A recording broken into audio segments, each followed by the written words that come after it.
Faaza wuuno akawaŋŋaŋudde, faaza wuuno akawaŋŋaŋudde, bw'agulidde Kyagulanyi Nnyonyi.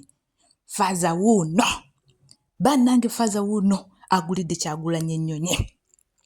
Onalebo Wayiiswa ye kye yeekoze, onalebo Wayiiswa kyakoze mpuuga. Ayayayayaya nkoko bwana, tuula butuuzi owulire onalebo Wayiiswa akoze ekimpuuga, otuule owulirize faaza kyagulidde Kyagulanyi Nnyonyi. Ai jjajja, faaza kyagulidde Kyagulanyi Nnyonyi. Faaza kyoyo.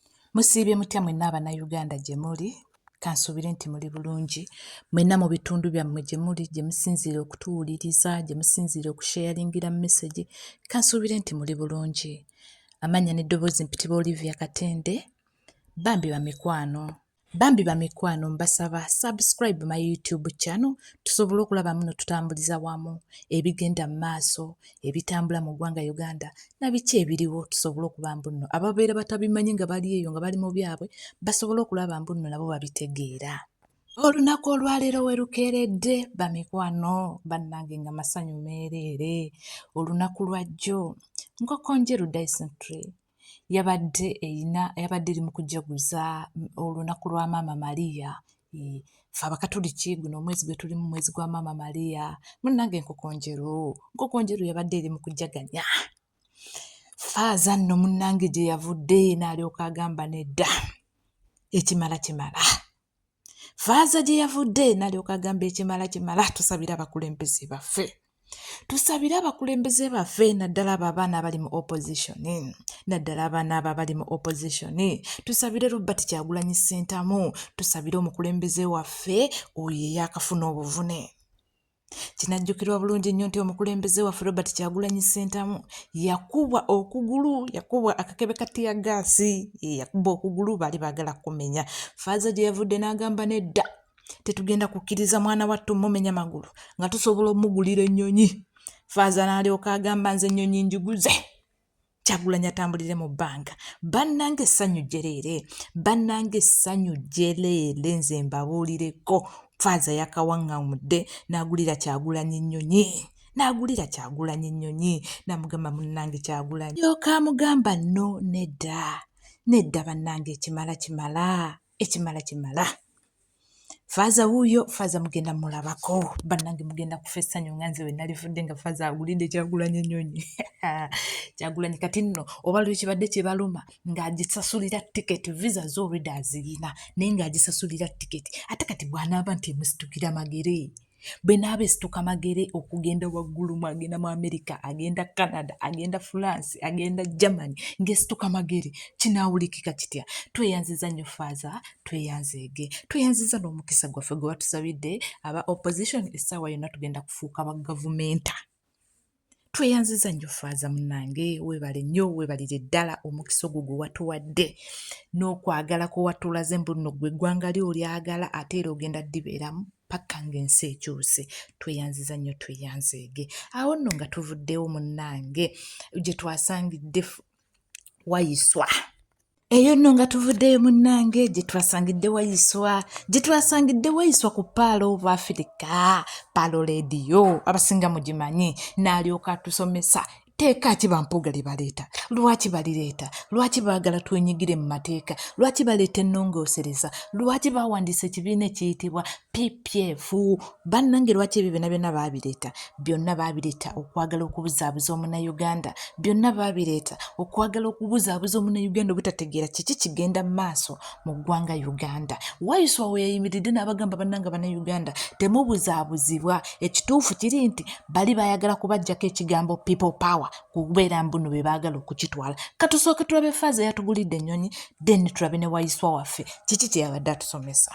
Tusabire ab'ebyobufuzi b'obubayire bamukuba enkira n'eggulo, nze okumukubagiza nja kumugulira ennyonyi ya miliyoni 15 n'akatono. Oli wa mukisa mu bakazi bonna, kyezze okugulumiza. Tusabiragane sapole tuleme kuzambala bwambazi naye tuzisome.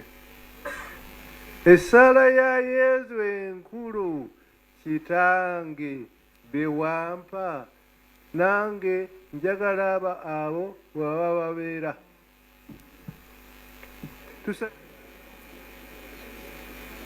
Father Maviri ate ennyongereki Omukama abeere nammwe. Papula luno esiweso ye concept note gye balina okunafuya NUP ne Kyagulanyi era mu kuteekateeka ekibiina ekipya baagala munnayuganda obusibwe nga beeyita People Power Front era nga bwe babadde baali bateekateeka okufuna omusimbi ogw'actionalizing enwana n'okulwanisa aba NUP ne Kyagulanyi team. Bino bye bagamba nga bakonvinsinga Nakyemalira. Uganda's political build-up is characterized by extremism, intolerance of divergent views, a connotation that has contributed to retrogression of the nation. The contemporary Ugandan politics, and specifically in opposition, is focused on radicalism, cultism, smear campaigns, propaganda, blackmail, and vulgarity, with no room for constructive and progressive engagements and agenda. It is worth noting that the leading opposition party, National Unity Platform, has taken center stage in such retrogressive orchestration. It is therefore imperative with such a background that counter-revolutionary methods be devised to stamp out NUP from the political space to bring about the realization of politics of transformation and coexistence. Introducing People Power Front as a political formation is an idea that can bring to realization of this objective. Ekibiina kirambe eky'ebyobufuzi kiri mu kuteekebwateekebwa kireetebwe naye ng'omulamu omukulu gwe kukendeeza radicalism, extremism, okugana okuteesa nejjajja, obutakkaanya na buli ako obuli wano, okuba nti tulemera ku ekyo kye twagamba bannayuganda. Waliwo kati ekibiina kye baleeta bakita People Power Front kiyambeko okulwanyisa bo bajje nga bagiravuzi naye nga beesimbye mu ddiba lya opposition era bazise counter revolutionary methods. Kati how can they be revolutionary nga ziri counter? Baagala kola counter revolutionary, so bo balaba ebiri revolutionary naye balina obi counteringa. Bwe buvunaanyizibwa nti balina okulumba Waiswa, balina okulumba Ssenyonyi, balina okulumba Rubongoya, balina okulumba NUP, balina okulumba omuntu yenna ayongera struggle maaso ku paati yonna gwe gy'ozannyanga munnayuganda. Kino kiri mu concept note. Bino mbibagamba mbibasomera tekyali eno si information. Eno sharinga namwe intelligence nabasomesa okwawula information ne intelligence. Information bye bintu bwe bubaka bwofuna naye nga tobulinako bukakafu. Buno tobulinako bukakafu. Nagamba ebisolwani nagamba Kayongo nti wano we tulina amaanyi manya wakiŋŋamba nti amaanyi agasinga mu agateeka mu Bwambega. Purpose of proposal. This concept note proposes a pragmatic counter-revolutionary approach of neutralizing. Purpose of proposal. This concept note proposes a pragmatic counter-revolutionary approach of neutralizing Uganda's leading political opposition, NUP, using a registered party of People Power Front movement. Ntibana ekibiina kino lwaki kiri mu kuteekebwa proposal ebirowoozo bino lwaki birina okuteekebwa mu nkola kubanga birino ekibiina kino kyekyoka nga kiwandiisiddwa ekigenda okuleeta enkola ey'omuzinzi esobola okukauntalinga sipiidi ya Kyagulanyi mu kujjako Nakyemalira. Nti ekibiina kino kyekigenda okusobola okuleeta enkola ey'omuzinzi, counter revolutionary approach ey'okutema Kyagulanyi enteeka. Sipiidi ali lumu kanene kubanga byonna byonna bikoze nakyemalira abayimbi abaguze centers bawadde akoze buli kyasobola okukola but the idea cannot be stopped byeyongerayo buli lunaku bikula wenjogerera olwaleero n'ekisaawe kyakalulu akiddukamu bamugulira oluggi ayagala kuleetamu kirala nti bamulonderamu batono si mbangi kubanga mu bangi amukira amumanyi kati aleeta kino nakyo okuweweeza ku murro okuweweeza kuki kuba omurro aguwulira omurro akolaki naye anyana tukendezeza tutya ku muliro abayimbi basasule okendezeza otya ku muliro kati ebyobufuzi bigenda kunyinyitira weetaaga ki you need a neutralizer alina okubaako n'amazzi aganyogoga ku mmeme ku mwoyo gubabuukirira kubanga Kyagulanyi buli bwassa muwulira bw'atambula muwulira bw'azibiriza muwulira bwe yeebaka muloota.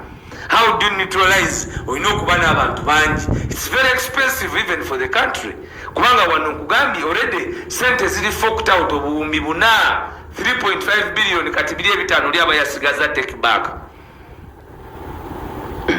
Luno olukiiko lusaba butuulu yalulimu nze byebyogera kunamwatulira mbyogera nga birina okuba backed up later kyova olaba nkugamba nti olina waba agenda mu kooti agende tugambye profesa nsaba butuulu yalulimu profesa nsaba butuulu dokita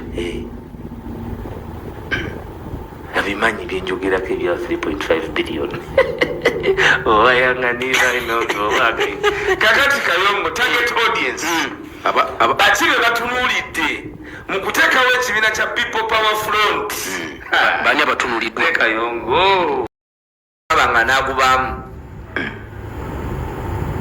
kubanga byebiriko yeyeka abalumi omutwe gwe mu byafaayo wali olidde tolibaganya okumuziika nti tebamusabire nga kyakyekiriza naye ow'ebitaano bwe yagiteeka ekitovu abaala nga baali ba gavumenti ulira gwe objective target audience njikubuulidde key aspects ensonga enkulu general objective.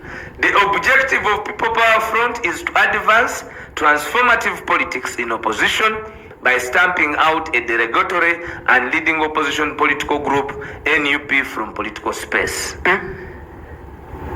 Kataputi baagala ekibiina kino ekya People Power Front ensonga enkulu ekulembedde mu byonna yeeyo givundwe mu luganda anti eno yeeyo kesobola okukkirizisa nakyemalira Lubambensi okukkiriza omuntu yenna okuwandiisa ekibiina ky'ebyobufuzi ekirala kirina kuba naddala nga bano kyebaze nakyo n'okubawa essente akyenyigiremu mu nteekateeka kubanga bino byonna akulembera eggwanga mwennyini olukiiko alulimu talutumidde mwana bino babinyonyola ye ayitibwa sipiika w'eggwanga olukiiko alukolaki alulimu mission yakutema Kyagulanyi Nteega kwabigirako bajeti wansi era nkugambye nti 3.5 billion mu nfumu eziri era ebikulu ebyabatumiddwa ebya bino ensi kati njagalayo yennyini ebebiraba ninako empulirimu mu statement gyosomye nti mission enkulu yakufufuggaza na kusiimuula nuupu mu kisaawe ky'ebyokwegiriisiza mu byobufuzi naddala wesinga amaanyi mu bavubuka abali ebitundu 75 n'okukiramu ku ggwanga lyonna ako nkafunye bulungi obuntegede bulungi political space that it occupies ebyobufuzi bye baleeta counter revolutionary ebitega revolution entega bye baleeta ebyobufuzi bali transformative politics politics agenda for the youth as a niche ng'akabuzaabuza population yonna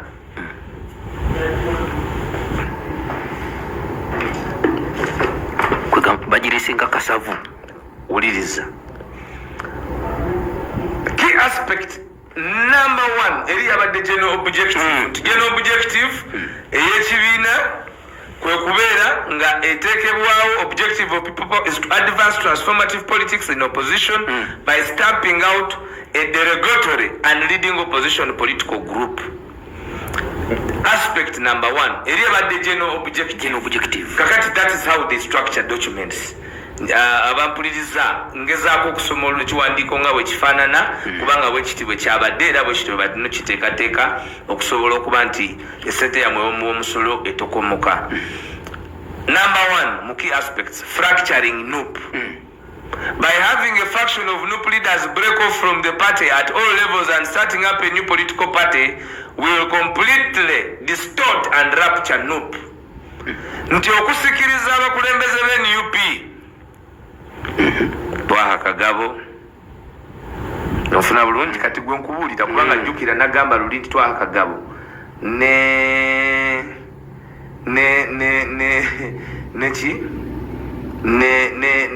Jimmy Lwanga bali kuloni mu PLU kati yabaloningayo asobola okubazza wano mu People Power Front kubanga buli omu amugambye embuzi ku nkondo yaayo NRM yalekera yaggalawo yawandise ensi yonna ewulira nega katukoze eki kati Lwanga takyayingira NRM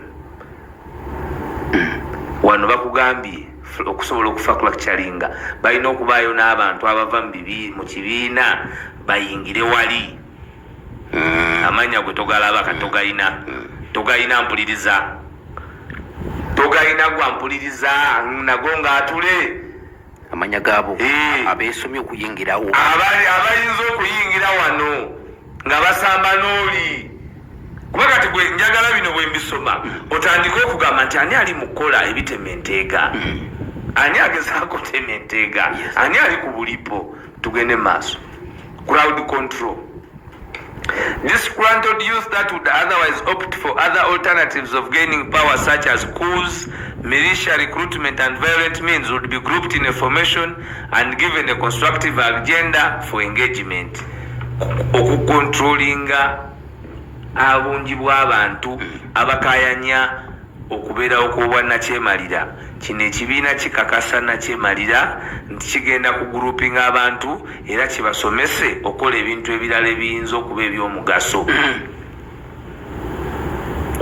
nga bwe bamala mu kibiina ekyo babatwalira abayimbi nga abayimbi boogera nabo nga babagamba tuli bulungi babalimba abayigiriza okukola essigiri okola ebisubbaawa okufumba butto okufumba sabbuuni byebaagala ebyo okubateekamu so kino ekibiina kyo kyakuyambako si kulwanira byabukulembeze naye okukakanya emyoyo gy'abavubuka babayitemu eyo okola obubaga okubagulira ku piraawo mulyeko kubanga bamanye enjala abantu etulumye nnyo so ebajjula piraawo buli omu ajja kwagala ogenda okukola ki okuleka kiraawo kakati ebyo byonna bebateekateeka mu ekyo ekijja ekyokubiri pro-speaker legislators baagala nti running members of parliament that are pro-speaker and pro-government pledge allegiance and advance the agenda and interests of both the speaker and government.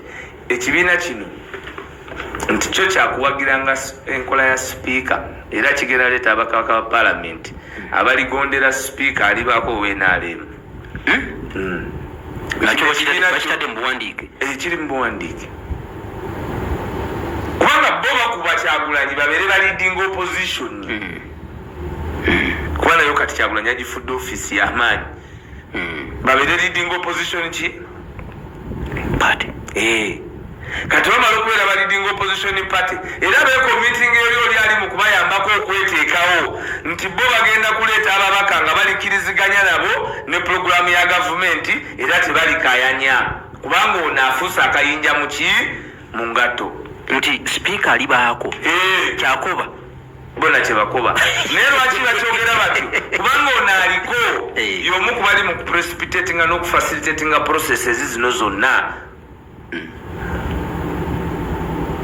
Kayongo bakugamba nti bajja kumaliriza ne transformational politics nti bajja ku advancing a constructive progressive agenda for participation and coexistence among all political parties for the Uganda political space nti bagenda kulwana bwezizingirire okulaba nti bakubiriza ebibiina byonna eby'NRM okwatagana ne NUP okwatagana n'ekibiina kyabwe n'okwatagana n'ebibiina ebirala kubanga NUP ebyokwatagana n'NRM yabijjawo eyo statement kade mu bulungi akonkawulire mu luzungu mu Luganda mission ye FMB eno mission yakubayambako eno mission endala transformational politics bagenda leeta essuula empya ey'ebyobufuzi ebyokugenda mu maaso n'okuba nti byetabibwamu ebibiina byonna ebyobufuzi mu space y'ebyobufuzi bya Uganda ng'owe-NRM asobola okuexistinga nga tukyali mu bitundu by'Emutooma bayite mitoma kiki kyemutaakola wakati mu kuteekateeka okuwerekera vice president ekyabaviirako okulemesebwa okuteekateeka emikolo nga bwe gyali? Nedda kutya kyamazima nti bw'okwata Bobi Wine Kyagulanyi Robert Sentamu nga tewamulanze n'omutuuza mu kisaawe ekakyeka mu ddakiika 3 wabaza amazeewo waba wajjudde embalala. Bw'oteeka Kyagulanyi Robert Sentamu ku Mackinson Street mu kibuga embalala mu ddakiika 2 emirimu gyonna giba gisanyaladde. Mu ddakiika meka? Ddakiika 2 kubanga ly'essuubi ly'abantu eri gye bamutuumira musimbuzi. Kakati security yasula ng'ekoze efunye intelligence nga yeeraba nti ate Kyagulanyi agoba agenda kufunamu mu kuziika banti celebration kubanga yali afudde yali vice chairperson wa National Consultative Council. Yes, ekibiina kya NUP kyekimu obuvunaanyizibwa obwo okukiikirira bannayuganda, naye bwe yagenda nga bamaze okumusindika olw'obukugu bwe olw'obuvunaanyizibwa bwe olw'obuzito bwe, njogera ku bibiina 26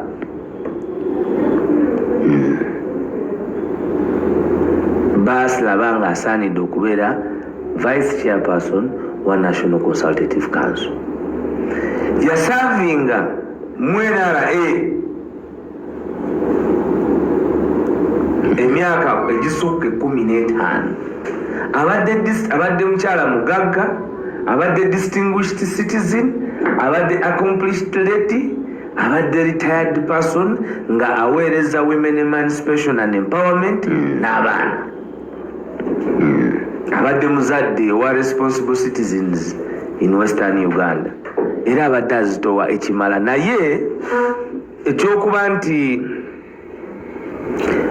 waliwo narrative etambuzibwa nti NUP kibiina ky'Abaganda, NUP kibiina ky'Abaganda, era NUP kibiina kisosola amawanga amalala gonna, kibiina ky'Abaganda. Kakati buli ekibiina ky'Abaganda bwe kitaawuluza olutta ne kigenda eri ate olugambo olwo nti NUP kibiina kya Buganda oba ky'Abaganda luli wano wennyini awali ba opponent abasasule abagala okulaga bali abeeri ewala nti kino kyemuwagira si kyammwe kyawano. Kakati buli bw'ataawuluza president omwagala w'abaanyi Kyagulanyi Robert Sentamu n'ataawuluza olutta n'agenda mu Western Uganda,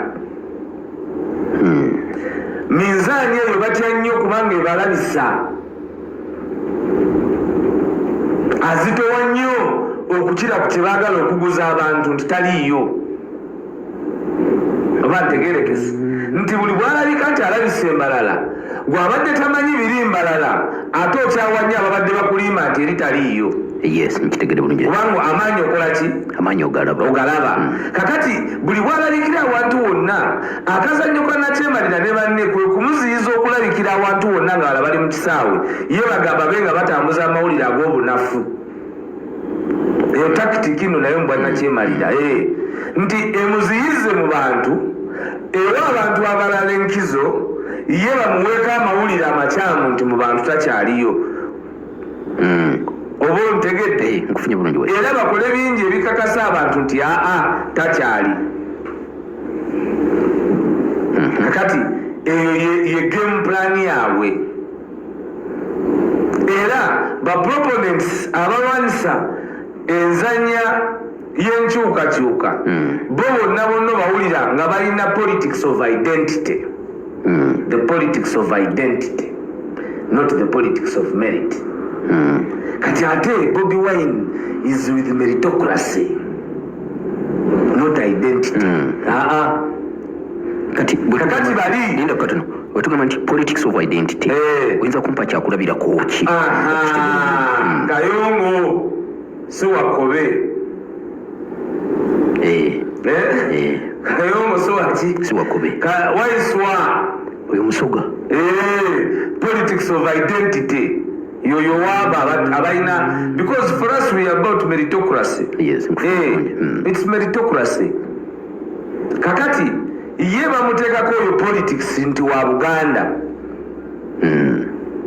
Okay? Era nti wokka wakola ki? Waina amaanyi. Kati eri gy'abawangulira baagala abawangulire mu nzikiza basigaze ettaala nga bo bokka be balaba nti ensi eri mu nzikiza bo balaba nti w'amaanyi naye nga kikoma ku maaso gaabwe. What do you do? Ne wajja okuziika mu Mugaani baliyo okuziika ne mu deploying amagye. My friend, kiri kyali tekirabibwangako era kigenda kubeera mu rekodi ku bimu Museveni bye yakola ya deploying amagye ne poliisi mu kibuga kyabwe eky'Embalala okulemesa Kyagulanyi okuziika deputy president we. Kubinawulira nti